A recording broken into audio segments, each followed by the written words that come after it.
they hate. And I know better than to listen to the people who are calling us names. I can feel the sunlight shining. Well, good morning and welcome to episode 850 of the Lost Project Morning Show, where the coffee's strong, the opinions are stronger, and everything's always filter free. I'm Brian, your host, and it's August 11th, 2025. This morning, I'm enjoying a fresh cup of light Costa Rican from foodforestfarms.com because life's too short for shitty coffee. At Food Forest Farms, your beans are roasted by real human hands using a clean stream air roaster. More than just a customer, your family. Get 10% off with code LOTS10. That's LOTS10, and the shipping is always free. While you're there, check out C4 Club for even more awesome perks. Today, we've got another filled up show, an update on our new kitten, Miss Dolly. The cabin material transfer is arranged, but with a little bit of a wait, so we'll talk about the projects I'll work on in the meantime. My thoughts on Happy Gilmore 2 and plans for clearing space for another solar field. Well, plans and the beginning. I got it started, so we'll talk about that.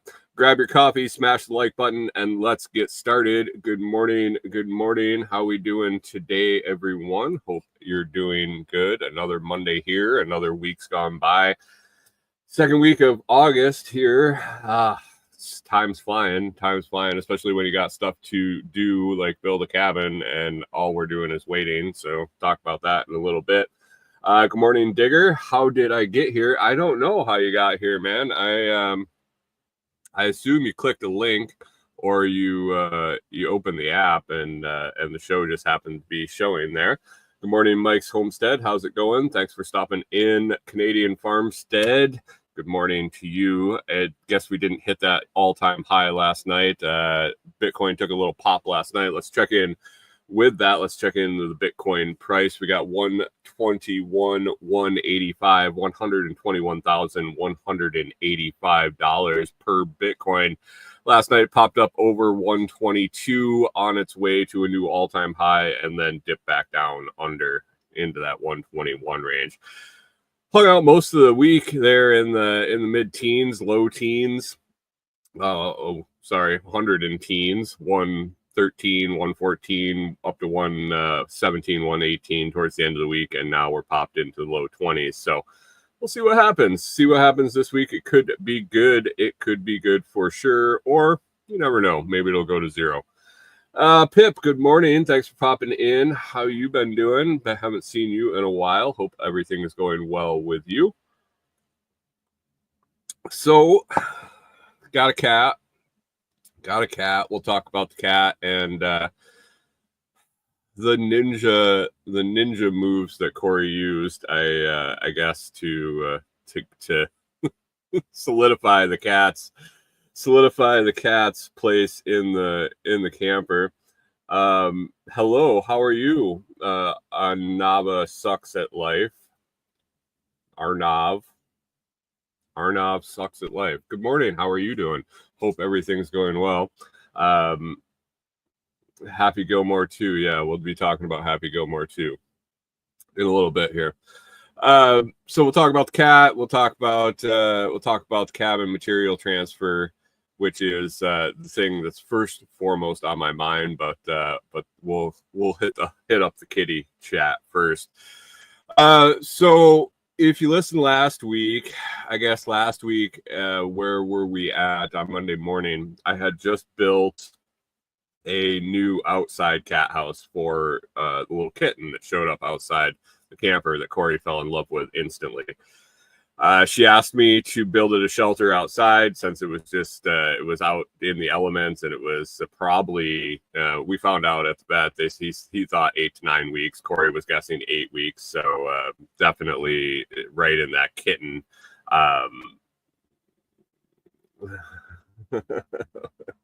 Right in that kitten age range. Good morning, Rewilder Life. Thanks for stopping in. Kitten's name is Dolly. I guess Corey says Miss Dolly, but Dolly, we're here in Tennessee, and she decided that Dolly was an appropriate name. And I don't think it has that big of a chest, but it is what it is. So Corey asked me to build it a shelter. So last Sunday I took the morning and put together a crude little rough shelter. Canadian pharmacist says we're going to need a bigger cabin. I don't know. It's a tiny cat. It's a tiny cat. But if she keeps taking in animals, maybe for sure. She has a tough time. She went grocery shopping by herself the other day, and she came home. She's like, there were free puppies in the parking lot of Walmart. And I was expecting her to go back out to get another bag of groceries and come in with a puppy. But no. Anyway, she had me build a little cat shelter. I built it. I made it all nice. I had a little patio on the front. She affectionately named it a catio. It was good size for the cat. It would have been great. We put its food and water on the catio, and it didn't use it really for the first couple days there. So that was Sunday. We had the show Monday morning. That's where we stood. Monday it stayed outside. Corey went out and spent some time with it outside. And I think it was Tuesday. She says, after work, we're going to go take it to the vet. And I knew things were going to go bad there. It sunk in that it was probably the beginning of the end at that point. And so she had to take off to work a couple minutes early. We grabbed the cat. We had to the vet. We have no cat carrier. We have no pet carrier that's small enough for a kitten. We got a 165-pound Saint Bernard, 140-pound Bernard Great Dane mix. We don't have a kitten carrier. So we used a big cardboard box, put the cat in the cardboard box with some holes poked in it. Corey's carrying that. The cat did not like being in the box we made for it. And so she pulls it out and she just holds it the whole way. Half hour, probably 40 minutes to the vet. She just holds it. It was fine. If you have a cat, you've ever had to try taking it in a car, they're usually not a huge fan. We had a couple cats way back, and one would just absolutely scream and freak out the whole time it was in the car, and the other one used to take a shit every single time it got in the car in its cat carrier. Just take a shit. And so we weren't expecting the greatest luck with transferring this cat to the vet, and so she held it, and the cat did just fine. Loved it, snuggled right up to her, held her all the way. Took it to the vet. And got it dewormed or whatever it's called, and first round of shots. And I get to find out that we get to take it back for more shots in a few weeks. And that said, it looked healthy. It was skinny, but it was healthy, and that was good to hear. It was probably skinny because it was a stray, and it hadn't been eating a whole lot. It eats plenty now, for sure. But we come back, and I said, well, do you want to stop and get a cat carrier now that we have to bring it back in a couple weeks? And she's like, yeah, let's run over to Walmart. I'll run in. I'll get a cat carrier. She's like, I'll get a litter box for it. And the lights should have gone off in my head right there. She told me she was getting a litter box, so it used the litter box outside because it was sleeping on top of our scrap wood pile, or not our scrap wood, our wood pile for building stuff when we're building tables and things, which we've kind of put on hold until we have an actual place to do it. They got too much of a circus, like taking the tools in and out all the time. But so we have all our materials on a table with a tarp over it, and the cat just like to sit on the tarp and sleep there. Well, it shit on the tarp too. And so Corey tells me that she's getting a litter box so that it'll use it outside. And I was just kind of like, she's like, I looked it up, and the cats will use the litter box outside. I'm like, oh, okay, cool. Well, that's good. So she's going to run into Walmart, get the stuff for the cat. And so I'm holding the cat. The Canadian farm says outdoor litter box. How gullible are you? I mean, maybe. And so she goes, and she's running into Walmart, and I take the cat. I hold the cat. and the cat just like cuddles up on my chest, starts licking my thumb.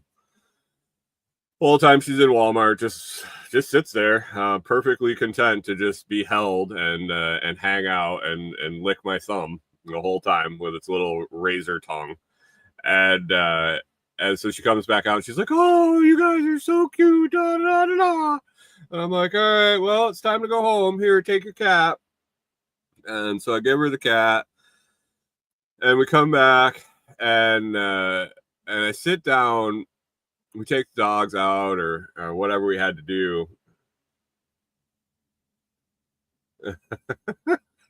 Rewild their life is says I stand with Corey. She had intentions to keep it outside, but fell in love. So just like me, she took me in as a stray too. Um, so we get home, and I'm sitting there, and I hear her just shuffling around in the back room, banging around and doing shit in her room there. And she comes out, and I was like, "What are you doing?" She's like, "Well, I'm making it a cage underneath my desk. Like I just had these totes underneath my half of my desk, and she's like, I'm gonna make it a place to stay under there." And I'm like, "Wait, whoa, wait! It's inside with dogs, with our dogs that are obsessively barking and trying to kill cats when we're outside. And we see any sort of animal outside, the dogs absolutely lose their shit. And so you're gonna bring this cat into the camper?"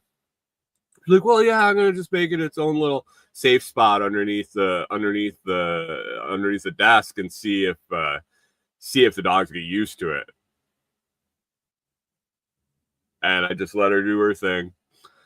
I had gotten a sample of a portable dog fence that really wasn't up to standards. I review a lot of products, and sometimes the product will show up and I'll notice something with it that I really just can't justify recommending it for the price it was. And this portable outside dog fence was one, because it rusted before I could even get a video done for it. But she took some panels for that. She made it a nice little enclosure underneath her desk, made it nice and secure, and put the litter box under there. And I was like, "It's all you. The litter box is all you." Those cats I told you earlier that we had, once one of those was gone, the last one of those was gone, I said, "No more cats." I'm not gonna do the litter box. I'm not gonna do I'm partially allergic depending on the cat and the dander. I have some allergies towards cats. I'm just like, I'm done with cats. The one that Corey got was had when we met.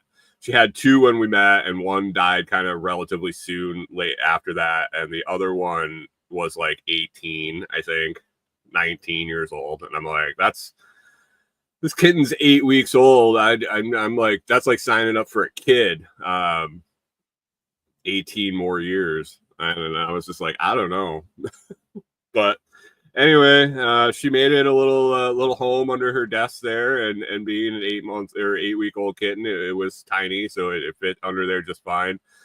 Put the litter box, food, water, and a blanket. Put its cat carrier under there so it had a place to go, and brought the cat inside. And the dogs, well, Clyde, the Great Dane, he immediately knew what the hell was going on, and obsessively just stared at the little kennel underneath her desk. Barked a little bit. She got him to calm down, and just obsessively staring, pacing back and forth, all anxious. And it was what it was.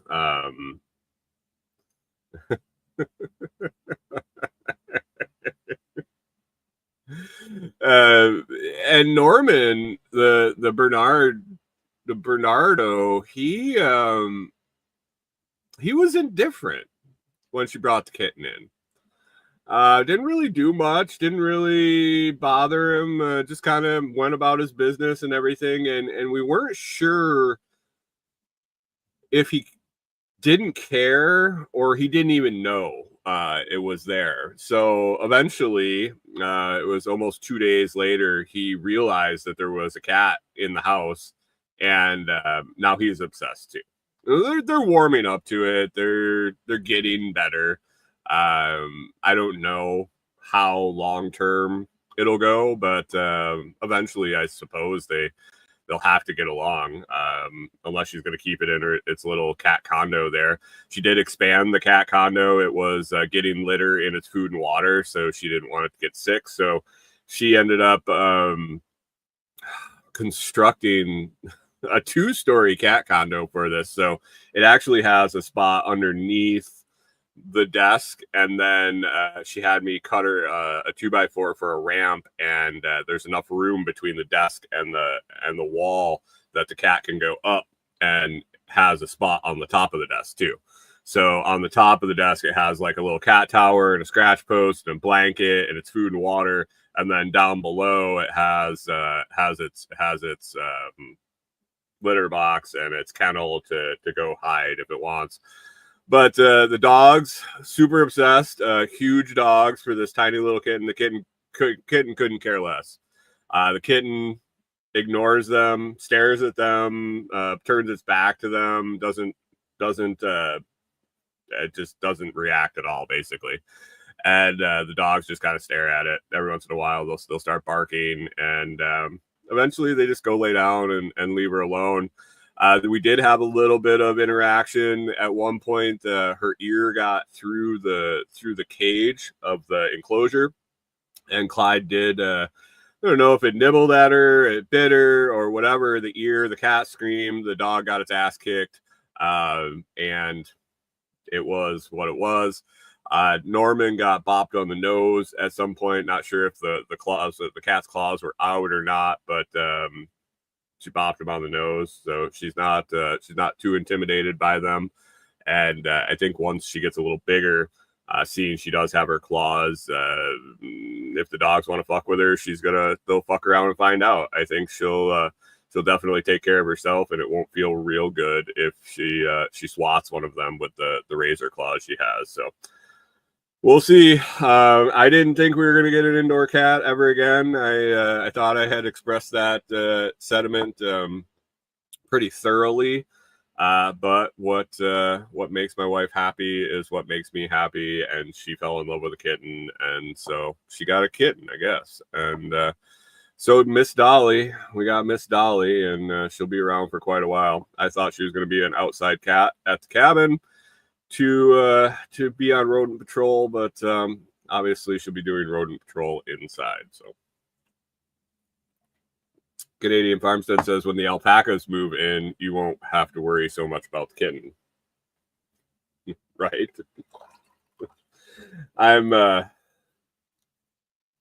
Yeah, we'll see. Wilder Life, reassuring as always, says my aunt had a cat that was 21 and ours are 14 and 15. Right? I know.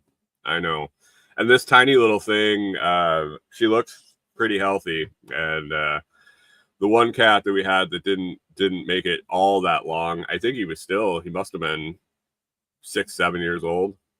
Corey, how old was Dexter? Oh, he made it to 9. He ended up with that kidney crystal things. And didn't make it much past that, but I think Nana, she ended up being 18, something like that. Who the hell knows? She was old. We couldn't get rid of her. She was a mean cat. Pip says I can see the cat riding the stray cows. I have a feeling that we're going to end up with an animal sanctuary at our place, and at some point, I'm gonna have to break my wife's heart and tell her you're cut off. But it'll take a while. With Bitcoin jumping up there, the price of Bitcoin at 128.48 at the moment. Sponsor of the day is Blockstream, and with their Jade and Jade Plus hardware wallets. Whether you're just getting started with Bitcoin or you've been stacking for years, securing your coins in cold storage is a must. The Jade is simple enough for beginners, but secure enough for the pros. And the new Jade Plus features a bigger screen, navigation button, and even an optional metal case. I use them myself, and I trust my Bitcoin security to these proven tools from Blockstream. You can grab one and get 10% off using my link. The link is down in the video description and the audio description, or you can use code The Lots Project over at store.blockstream.com and save yourself a little money, and I will get a little kickback on the purchase of your Jade or Jade Plus. Recommend them for sure. Check one out today. If you're stacking Bitcoin, might as well put it in cold storage and hold on to it for the long term, and keep it safe from getting wiped off one of those software wallets or the such. And if you're not going to use the Blockstream Jade or Jade Plus, definitely use your self hardware wallet. Buy it from a trusted source and secure your Bitcoin. I'd hate for you to lose it with everything and the up and on the way up. So let's see. Rewilder Life, excuse me, says never getting another indoor cat, the puke, and the litter box. Thanks. I forgot about the puke. This one isn't puking yet, so I forgot about the puke. Thanks for reminding me. However, our mouse issue went away at the old house. They do take care of that, and that I was excited. I was hoping that possibly the cat would be in the crawl space, like underneath the cabin. So we'll see. Pip says lots petting zoo, and Rewilder Life is seconding that for Airbnb folks. Yeah, maybe we'll fire up the all Tim's cabins for Airbnbs and hip camps and have a petting zoo, but then I'll have to build all outdoor structures because I'm not going to walk through our place for to pet the pets. So we'll see. Speaking of cabin, got some news. Not really any progress. Well, I guess it is progress. Making schedule, making plans.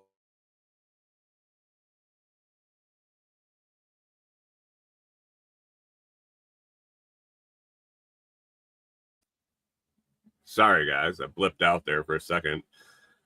Got a quote for material. Got a real good place to get it. Actually, get the material from the place that we bought the pole barn structure from. Unfortunately, they don't have the equipment because they use a subcontracted installer. They don't have equipment to deliver building materials. They don't sell a whole lot of them. They usually sell the building. The installer delivers the material and it installs it. Probably why the price is right for the building material. But so I got the quote. I want to use them, and so I called I sent a couple messages to the installer and said, hey, I know you're super busy, but would you be interested in coordinating with them and meeting them out at the place and unloading a load of lumber? And we're talking like 100 2x12 by 12s and like 30 sheets of 3/4 inch subfloor. So it's not like a couple 2x4s. It's a significant load. It's a decent amount of weight. I'm not going to put it on some aluminum trailer or a trailer rental from Tractor Supply. I'd have to get a heavy duty trailer.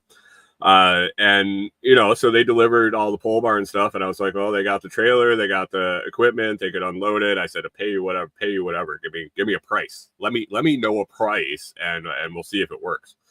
And didn't hear back, which is not uncommon here. The more and more I try to interact with people around here, the more and more I realize no one gets back to you at all, ever.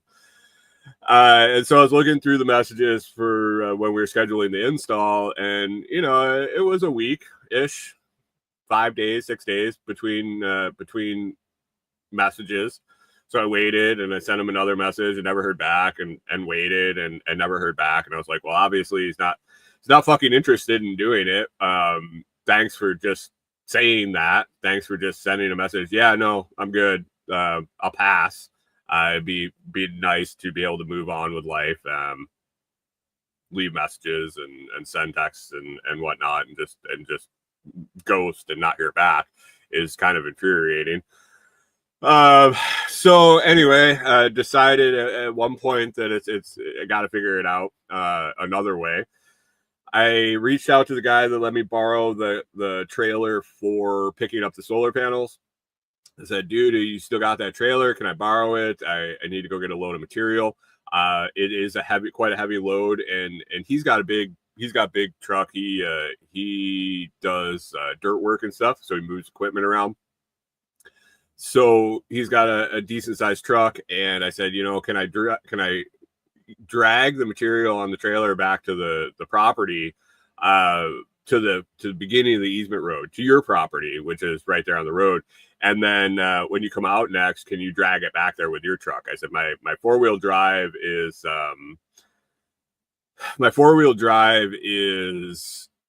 kind of wonky and the road's kind of rough, and I don't want to get stuck on the road and not be able to go forward and have to try to back out the road.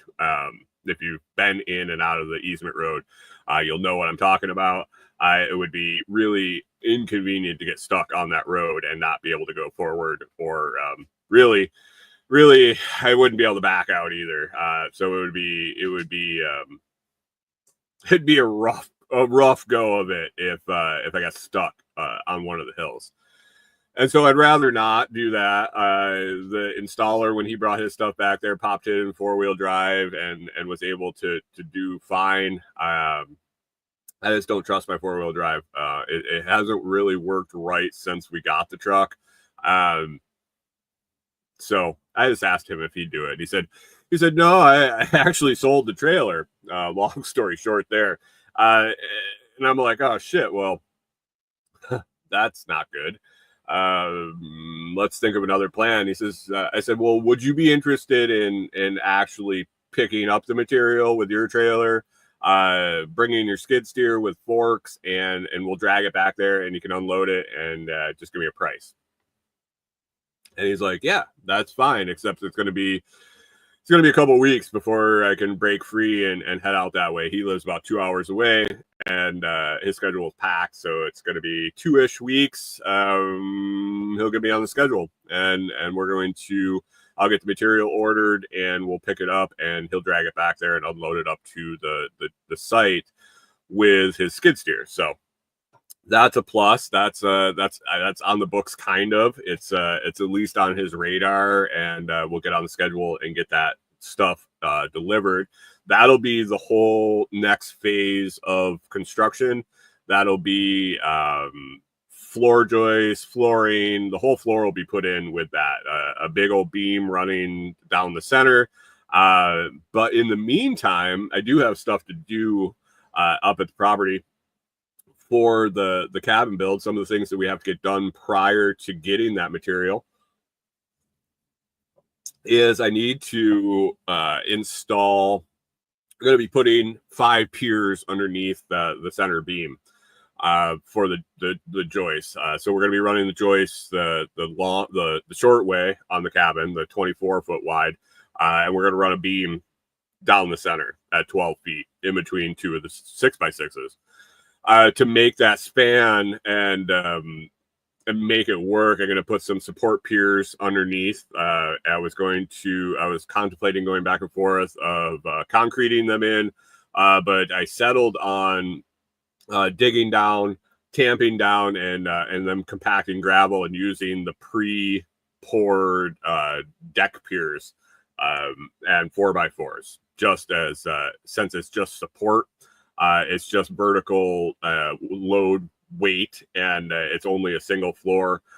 And the weight is right. So just going to use the precast piers, but I got to prep those. I got to get those marked out. I got to dig down. Going to probably dig down 12 to 16 inches, compact the dirt, then and then fill that in with I think minus half gravel, and compact that right up, level off the precast pier supports, and prep to make a beam, and run a string line and cut off 4x4s and at the appropriate height to support that beam. So that's some prep work I get to do in the 2 weeks prior to him being able to get out here in time to drag the material over. So got that. Also planning out the solar field for our spot and where that's going, trying to decide if I really want to mess around with getting panels up on the roof or not, since I won't be able to get all our panels on the roof. I'm deciding if I just want to do them all on the ground, or if I want to do a portion on the roof, a portion on the ground, if I want to do them all together on the ground, if I want to do a couple separate pockets of them. It's a lot of planning. And all of it requires clearing. So it's it might as well sit and contemplate it for a bit, and take our time and do it the way we want to in the long run. So that is that.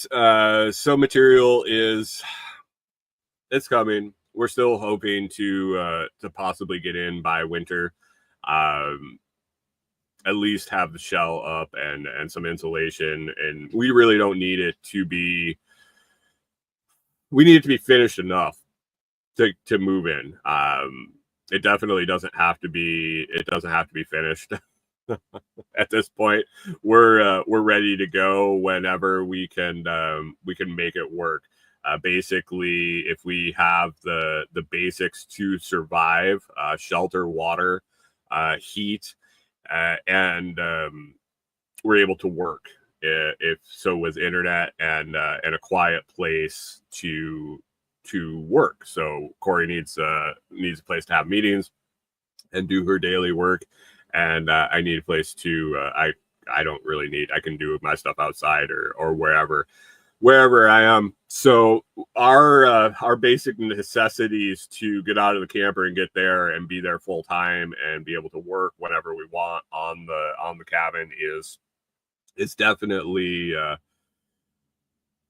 shorter than it could be if we needed everything to be done and locked in and polished and finished to get out there. So that's exciting, and so we're just making a list of what we're shooting for to have done to move.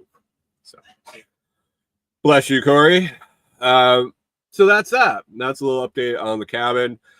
So yesterday, Corey and I, actually a couple days ago, we decided to give Netflix a try for another couple months. There were some shows that we wanted to watch on there. We were getting really kind of stale on Amazon Prime, which we've been using for several years now, I guess. We had Netflix quite a while ago, and decided that we dropped that, and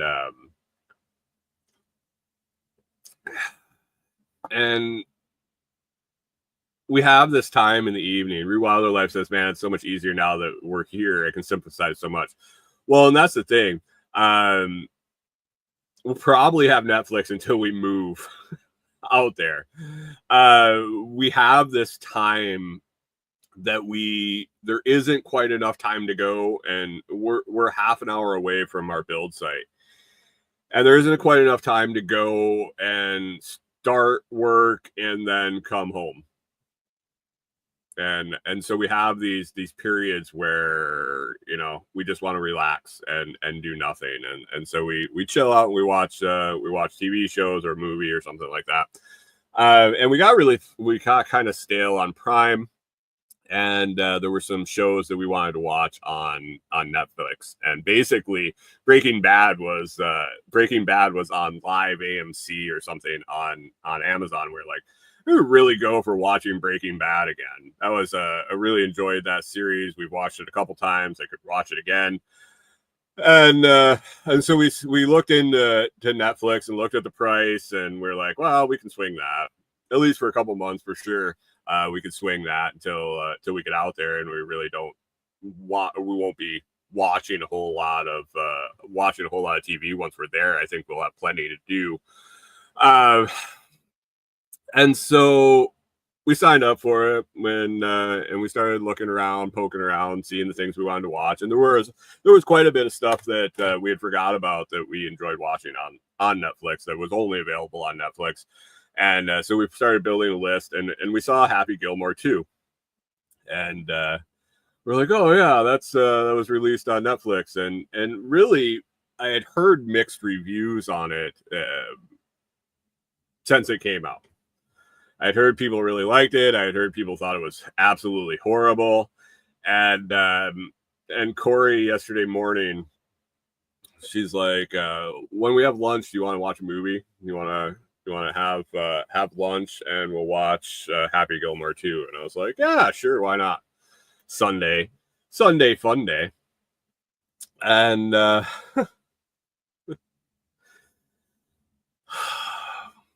so we turned it on. I don't know if you've seen it or not. You've probably seen Happy Gilmore 1, the original, back in, I think, 1995, maybe 94, somewhere around there. It was great. I loved the first one. I loved the Happy Madison stuff. Billy Madison, Happy Gilmore, all the Adam Sandler movies of that era.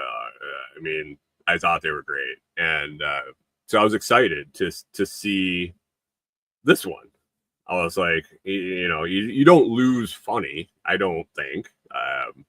Same guy's writing it, and so I'd seen a bunch written about it. I'd seen the fact there were a ton of cameos. I had seen very, very mixed reviews.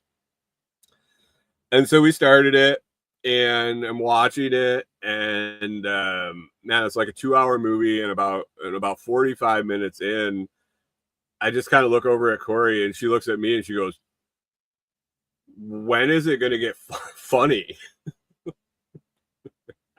It was like, I'm thinking the same thing. Not a fan. I was definitely not a fan of the movie. I struggled to find stuff that I found funny, really, I guess. I think compared to the first one, it was an absolute disaster. I think that the storyline left a lot to be desired. I thought there was many more ways they could have gone about reprising the main theme of the first one. The constant throwbacks to the first one. I mean, if you haven't seen Happy Gilmore in the last 30 years, I don't think you're going to be watching Happy Gilmore 2. So the incessant throwbacks to the first one, having to remind you of the funny parts. Man, it was rough. It was rough. Corey and I, just both of us, and I didn't know if my taste in comedy had just changed, but I don't think so. I instantly thought about the first one, and all the funny parts that come up in my head, and I'm like, this just didn't compare, not even in the least. Canadian Farm says, I haven't watched it. I was thinking I would just watch the first one again. Do that. I mean, there are people that liked it. it seems like it's really down the middle, and I don't see it. I didn't enjoy it at all. I will definitely not watch it again. But I guess you gotta watch it to see if you like it. It was what it was. I did. It was rough. It was rough. And I'm sure there were plenty of people that the first one, they thought it was the dumbest movie ever made, and wasn't funny at all, especially when it came out. And I don't know. I could watch the first one again and laugh hysterically, and I could watch Billy Madison again. And actually, it wasn't too long ago that we watched that. I still find those absolutely hilarious. So I don't think it's my taste in comedy that changed. I think that they really I just did not enjoy it, I guess. Watch it yourself and see what you think, and let me know for sure what you think. Not a fan. not a fan.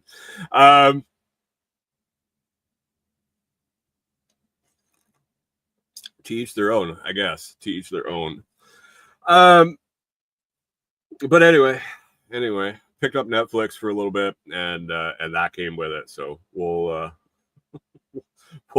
say that that didn't pay for our first month of service watching that. But interesting thing with Netflix now, there are several different plans there. You can get a I think it was just like $8 a month. $8 a month with ads. $17.99 a month without ads, and you can watch on several different TVs at the same time under the same account. So if you got a family with multiple TVs and things like that, and then I think it was like $25 a month, and you could watch on more TVs. You get HD video and blah blah blah and all this stuff, and then also you can add on secondary accounts to your accounts for I think it was a couple bucks a month. So if you don't use Netflix, check it out. We'll see again. We'll have it for a couple months for sure, and it might run through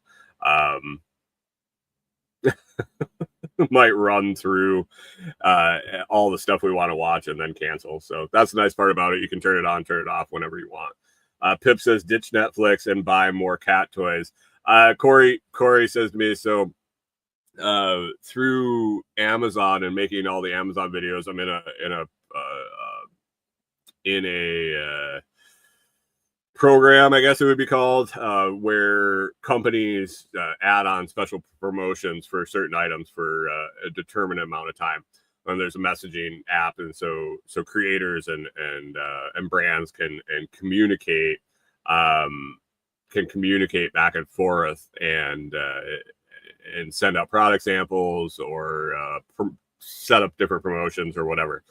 And so I've been recently talking to a lot of companies about tools for building the cabin. Before that, I was talking to them about camping stuff and dog stuff and Bitcoin stuff and this and that. And Corey's like, well, now that we have a cat, you could ask for cat stuff. You can find companies with cat stuff.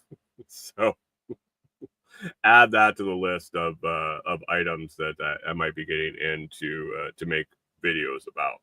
I did get a bunch of tools in this past week, and a couple tool bags that I've been checking out. Lots of laser stuff. Couple of different laser angle finders. Basically, it's like a little digital protractor. You set it on something, and it gives you the angle. You can also zero it out and get the difference between two angles.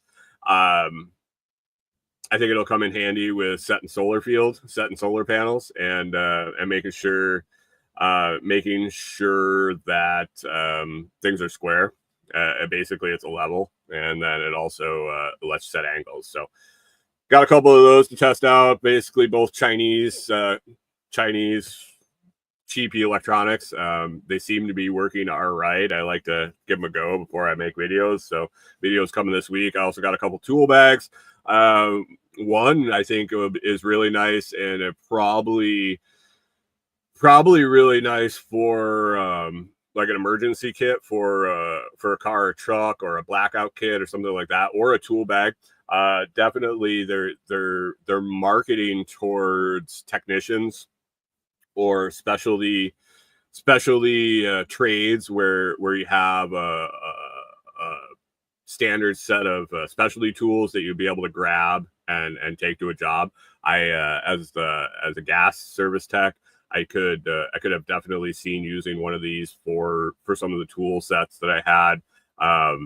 You keep all your electrical tools together in a grab and go, or as a carpenter or plumber or whatever. If you have certain little sets of tools that you keep together for specific jobs. So this little carrying bag, it's in the other room, so I can't really show you. And then just a carry tote. Just checking them out, and a laser tape measure. Got that. What else do I have on the list to make videos this week? I got a economy affordable set of lavalier mics. It's a two pack Bluetooth connection set that will that you could use to make videos if you're a creator or doing interviews or stuff like that, and you need a affordable set of mics. I'll be making a video on that. And some pet hair clippers. Not a fan so far of them. They touted them as super quiet to not bother your pet as much. I don't find them any quieter than any other pet hair clippers, and our dog. That was the reason I got him. Was Norman is not a fan of the buzzers, and he definitely knows these ones are coming. So getting the video of the dog getting trimmed has been a challenge, and I don't know. The price is right on them if you need some pet trimmers, but not a big fan of the hype that they were making about how quiet they were, and how whisper quiet. So they're not that quiet. I like to be honest with all the reviews I do. So we'll see. Got that coming up this week. Last thing I got on the list today to talk about is the solar field I'm clearing for Tim's cabins out at Delinquent's Gully. So we both went in on the load of solar panels.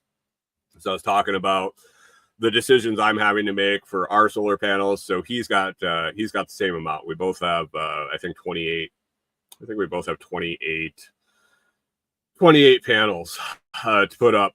And since the property was raw land, it had been selectively logged probably 15-20 years ago. It's pretty overgrown, and still, since it was selectively logged, there are still quite a few tall trees. If you've been on the property, there isn't a whole lot of clearing. There's not a whole lot of open space where the sun is going to shine, especially to install 28 solar panels. We're having to clear quite a bit to even put a structure in, things like that. So finding a spot for a large amount of solar panels is kind of rough. But right in front of one of the cabins that's out there already is a big old swath, and I've kind of observed it over the last year or so, and it's always in the sun. Every time I look at it, it's in the sun. In the summer, the sun path is high enough that it kind of comes straight down on this area. The trees don't shade it off very much, and then as the path of the sun drops on the horizon and it goes behind the trees, the leaves are dropping. So I think it's about the only spot without doing a ton of clearing of trees and dropping more trees that we could probably get. I did the rough measurements. We can definitely get all the panels in that spot. It'll be how much work we have to do to mount them all and how to arrange them. But without clearing, I think it gets plenty of sun all year round to make it worth putting all the panels here, having a central location for the panels, and then distributing the power however we want to different cabins. And it is kind of in a central location for the plan for the end goal of all the cabins that we want to install on his side of the property. So I decided to start clearing. What I'm clearing with and what I'm dealing with is an interesting mix of plants. It is definitely overgrown. You can see the pioneering species that came in. Like everywhere on this property, it's filled with blackberries. But these blackberries are something else. I mean, I'm 6'5". I can barely, actually, I can't touch some of them. They've grown up so tall. And a lot of it has to do with tulip poplar saplings. So the pioneer species, the blackberries, came in, and then the tulip poplars, which grow super fast, seeded underneath them, and they grew up. And so these tulip poplars have probably grown to about 7-8 feet tall, and the blackberries have latched on, and so they're canopied up. And literally, once I got through the edge is always the thickest with the blackberries, the pioneering species pushing out and protecting the stuff growing behind it. Once I got through about 4 or 5 feet of just complete thick, solid blackberries, you could almost dig a tunnel in there. If it wasn't for all the dead blackberry vines that are in there, which are getting cut out and pulled out, you can pretty much go in like a cave. So it's an interesting thing to clear. Basically, the bottoms of some of these raspberries are pushing an inch in diameter. So large vines. And the technique I'm using at the moment to clear them is basically I'm cutting them off the bottom and pulling them out one by one, and clearing a complete clearing the top of one complete tulip poplar out, and then chopping that off at the bottom and pulling that out. Slow going and very painful work. The thorns are no fun to deal with, but I talked in the Telegram group the other day about different techniques of getting rid of them. It's so tall and overgrown, and the access is so limited. So basically, I think we could get maybe a skid steer in there, 4-wheeler.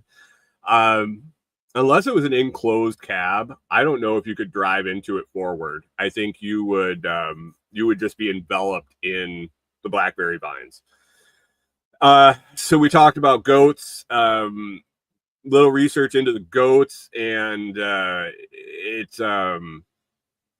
it looks like the goats will eat all the green off the vines, but then they leave the thorny vines dead there, and that's what I'm already dealing with. So I think the goats are more of a maintenance item, and ironically, I met a gentleman that lives right down the road that has a bunch of goats. So once we get it cleared and down, it might be a seasonal thing to have them run through there and eat everything off. Rewilder Life said that if you grade it out and you get it down to the dirt and then plant rye, that helps choke out the blackberries, and there's something in the rye that suppresses them a little bit, and it also chokes them out and grows quicker. So that's an option, or just keep maintaining it. That's something that's going to get maintained with the trails. If the solar panels are there, it'll just get maintained just like the grass. But man, talked about a forestry mulcher. Somebody in the group, Blueberry in the group, said that he used forestry mulcher, or had a forestry mulcher used, and they came back thicker than before, and he ended up having to have somebody come and pull them out and really remove them from the roots.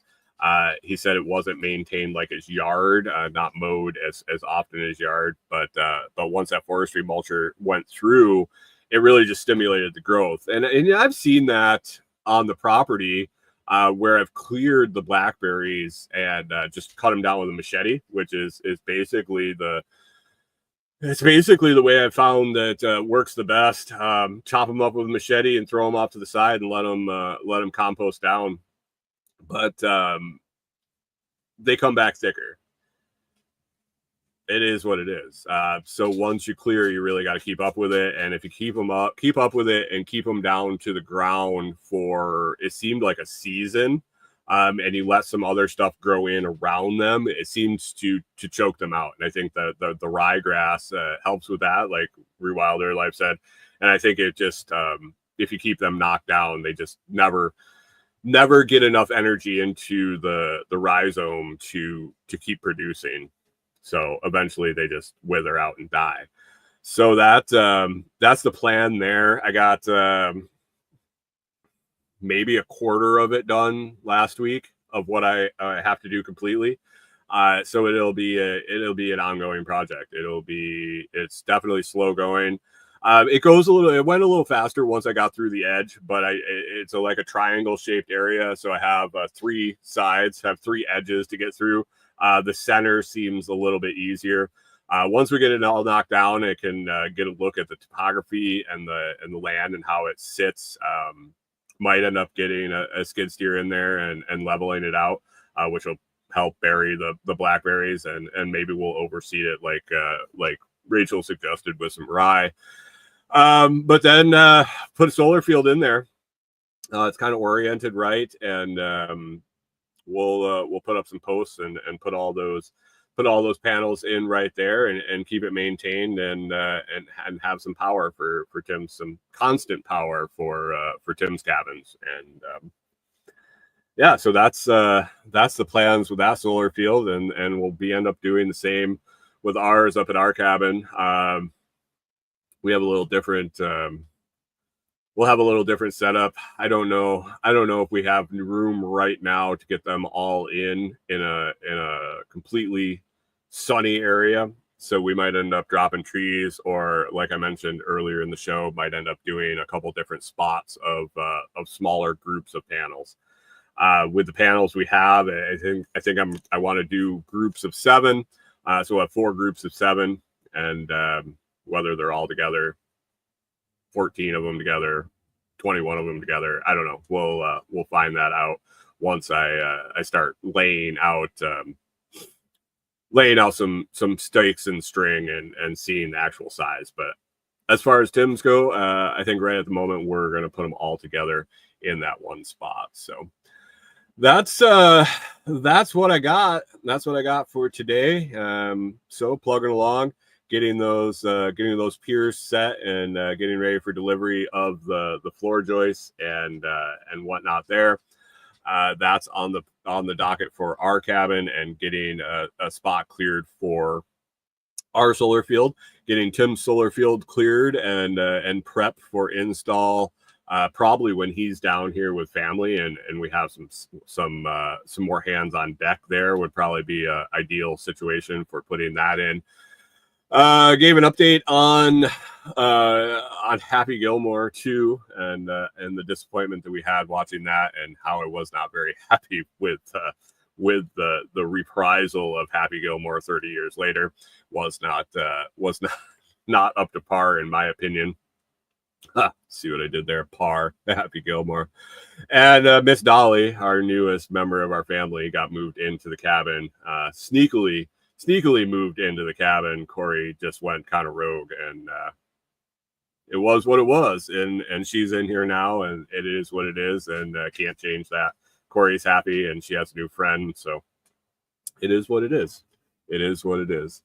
Guys, I hope you have an awesome week. I hope you get everything done that's on your schedule. You're nice and productive. If you want to catch up with us and hang out during the week in between shows, you can find us on our Telegram group over at t.me/LotsChat. That's t.me/LotsChat. Or you can find a new Bitcoin podcast I'm doing. It releases daily, Bitcoin 30 Seconds. releases every morning, 4 a.m. Eastern, just a 30-second clip about Bitcoin. Everything's set and ready to go all the way through the end of August, so check that out. Bitcoin 30 second, or you can find seconds, Bitcoin 30 seconds, or you can find the website at bitcoin30seconds.com. Search Bitcoin 30 seconds in any of your podcast players and pull it up. 11th episode released this morning. You can check it out. Definitely share it with somebody that is getting started in Bitcoin, needs to learn a little bit, and might need some help. Anyway, hope you have an awesome week, and we will catch up to you next Monday.